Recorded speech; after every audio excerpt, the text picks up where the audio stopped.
So Stephen, how are you feeling after Tuesday night? Yeah, obviously, listen, we're disappointed with the result. We know that. The biggest thing for me was I didn't think we were us. We didn't pass the ball. Yes, we made defensive errors. We know that. But, we need to get back to being us, expressing ourselves, getting the ball down, passing the ball. Because that helps us be more solid if you retain possession of the ball. And we didn't do that. I didn't think we created enough chances. And if you look at it, the goal was disallowed. We would have took us 2-1 up. And, as I said on the night, we were responsible for our own downfall. But we have to get back to doing what we've done very well. So we've reset the boys today in terms of reminding them you are a good side. The reality here is, had we started the season poorly, everybody would have said, well, that's what we expected from Morecambe. We started the season really well. We surprised a lot of people. But we knew this period was always going to come. And we lost 3 games last time. And we won the next 2, and we were a great team again. So, as I keep repeating, we know where we're trying to go. This football club, in terms of infrastructure, isn't a League One football club yet. Everybody's trying to change that. The board, myself, the staff, the players. We're trying to become a League One football club because we aren't set to be that in terms of any facilities or any infrastructure in the background. And that's an ongoing process, as is building a team. We're well aware, and it's a lot of hard work ahead of us, but somebody has said we were 18th with 14 games gone. I think everybody would snap your hand off.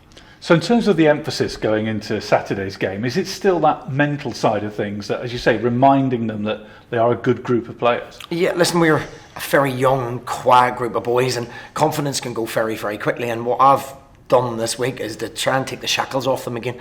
Go and play like they opened a few weeks when there was no expectation on you. Go and express yourself. Go and pass the ball. We didn't do that. The biggest thing for me on Tuesday night, yes, people are going to lose set plays. You look at every level of football, people lose set plays. It's a huge part of the game now. But if we don't, we tried to shore it up a little bit defensively, and did it work? Did it not work? It didn't really have an effect on the game, if the truth be told. So we need to do what we do well. And we'll make mistakes within that, but doing what we do well. So we spoke about that today. We've expressed it on the pitch. The boys are in very good spirits, and I want them to go out. I'll take the blame for their mistakes. Go and be brave on the ball. Being brave isn't just about tackling and heading and kicking people. It's about being brave and making brave decisions, stepping forward, getting back to our DNA of pressing people, and landing on the ball and passing the ball. And hopefully we'll do that Saturday. It's interesting that you mentioned them being a quiet group. Is that something you can do something about, or are people naturally shouty leaders, or are they just quiet and good footballers? I think society's changed. I think the boys that come through academies now, they don't speak. I think society, my own 2 kids that sit with their headphones on, so you have to find a way to get them to communicate. We're looking at the older lads to try and communicate more, but everyone needs to play their part in that, the staff, everybody. But it's a different generation now. Everybody walks about with headphones on, and there's not loads of conversations. So people can express themselves in other ways. By Shane McLaughlin's quiet, but is the way he presses, the way he gets on the ball and shows bravery is another way of showing it. So there's different ways to do that. Do you miss a Sam Lavelle in terms of that kind of leadership? Yeah, listen, you don't sell somebody for 250 grand and Carlos for $500,000. Ultimately, we probably sold our better 2 players before hardly any ball had been kicked. So, Sam was a leader. He was a talker. And you only miss that when it goes out of the building. And it's trying to replace that because he did pull people. He did win that first contact on balls that takes you maybe 30, 40 yards up the pitch.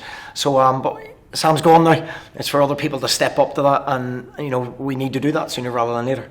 So with Plymouth coming top of the table at the weekend, is that a good thing, do you think? I don't think there's a whole lot between anybody in this division. Wycombe were right up there, the second in the league, and we were 2-0 up at half time. We outplayed them, outfought them, outbattled them, outthought them. So we can do it. We have to remind that 3 games ago we were on a 4-game unbeaten run. We were 2-0 up at half time. And since then, since the last 3 games, I don't count the Hartlepool game because we used it as a reserve fixture, but the last 3 games haven't been good enough. I think the biggest thing for me is that when we lost the 3 games previously in the block, I came off thinking, we've played really well. We're just very unlucky there. This 3-game block, I don't think we've played particularly well. I think we've been just okay, and just okay isn't good enough at this level. So we know what we need to do to change. We're looking forward to Plymouth. I think it's a great game to play in. Top of the league, prove people wrong, and show how good a team we are. And as I say, I don't think there's too much between any team in this division. Is it good to be at home again after a string of difficult away fixtures? I think we've got 7 home games coming up out of the next 9. And no matter what you say, the journeys you're getting in, we got in at 3:30 the other night, you go again the next day, it is draining. It takes a lot out of players, and you can see, I spoke to Michael Duff, they had a really hard start. We have had a hard period now, which we always knew would come, and we'll come back again. And I've no doubt the run at home with fans getting behind us, because I don't think they realise how important that is. We've got a really young, influenced by social media group that read things and hear things, and the more positivity there is around the place from everybody, from the board of directors right down to the management of the players, it certainly does help those younger players, and they're a massive part to play in the next 7 games. You made changes on Tuesday night. What's the thinking for the weekend, and what's the situation in terms of injuries? Well, Ryan McLaughlin will be fully fit now. Alfie McCalman still won't be available. We don't think he picked something up in Northern Ireland, a thigh strain. So we haven't got any new injuries as far as I'm aware. So listen, it's up to me. You have to try and shuffle the pack a little bit to get a response. In hindsight, we tried to, our defensive frailties, we tried to, go a little bit more defensive, and it actually took away a bit from our forward game. I didn't think we created, I didn't think we passed very well. So we have to do the bit that we're good at really well and try and continue to shore up the defence. But if we play our game, then we've got a chance, and we didn't do that Tuesday night. That's brave against Plymouth, though, isn't it? If you say you're instinctively an attacking side and best attacking, coming up against Plymouth, that's a tough thing to do, isn't it? When we play really defensively, we lack creativity, we lack positivity, and there's a mindset that we're just waiting for something to happen without being cavalier and leaving the pitch open. We need to go and take the game to Plymouth. We have to be brave, and when we done that, we took it to Ipswich, we took it to Sheffield Wednesday, we took it to Rotherham, albeit we didn't win that game, but we have to be brave. I think we've got good footballers.